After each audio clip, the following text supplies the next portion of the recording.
The day humanity almost split in two, they say human history is a straight line. Hunter-gatherers become farmers, farmers become civilizations, and eventually, us.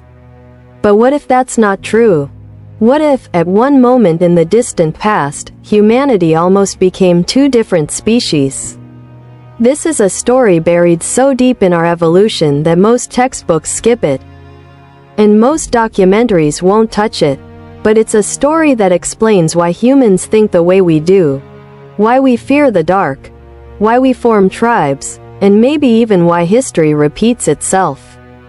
Around 70,000 years ago, the human world was dying. Volcanoes erupted, climates shifted, food disappeared. And our ancestors, all 7 billion of us today, came dangerously close to extinction. How close? Some scientists believe the entire human population collapsed to just a few thousand breeding adults. A single small town's worth of people, that's all that stands between survival and oblivion. But here's the part no one talks about. During this crisis, humanity didn't just struggle. We changed. Something in our brains, our behavior, our instincts, cracked open. Archaeologists call it the Great Leap Forward. One moment, early humans were simple survivors. The next, we were carving symbols into bones, painting on cave walls, making jewelry, burying our dead with flowers. It was as if several switches flipped in the human mind: creativity, fear, imagination, belief, the birth of everything that makes us us. But here's the twist: that leap doesn't happen everywhere. It happened in one small group. A group that survived the bottleneck while others didn't.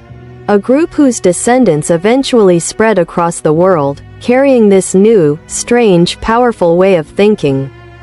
Which means, if another group had survived instead, another tribe, another mindset, another version of human, the world today might look completely different.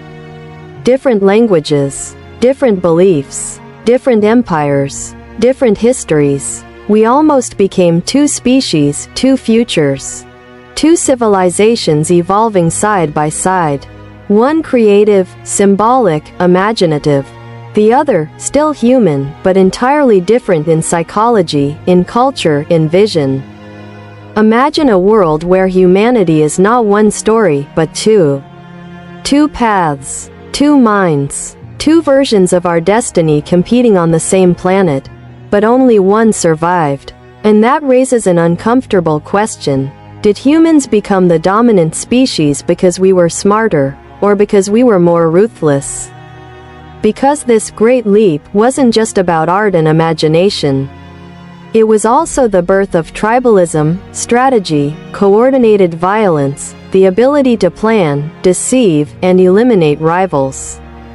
The same mind that painted beautiful animals on cave walls also invented the first organized killing. So yes, humanity survived. But the cost of survival shaped everything that followed: empire, war, religion, revolution, love, fear, hope. All of it came from one tiny group that endured when others didn't. A near-extinction event that sculpted our minds, our history, our future. We like to think we are modern, advanced, civilized. But inside every one of us lives the echo of that ancient disaster. A reminder that we are the children of survivors, a species that won by being clever, creative, and sometimes cruel.